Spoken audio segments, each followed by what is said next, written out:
So a really common mistake that I see with the prone position is having our bipods way too low to the ground. There's no benefit to getting this rifle or our bodies lowered to the ground once we're already in the prone position. What this does lead to is an uncomfortable position where we're having to stare through our eyebrows and crane our necks to get our heads oriented in the right fashion, and we also lose control of the rifle.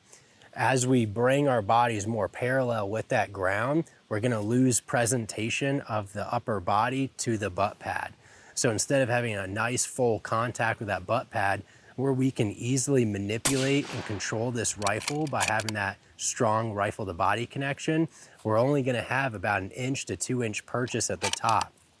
That's gonna cause that rifle to slip out under the process of recoil and lead us to be overly reliant on a bag to prop up the rifle, when the bag should be coming in secondary just to increase the stability or reduce the wobble of our reticle, not to prop or support the rifle in general.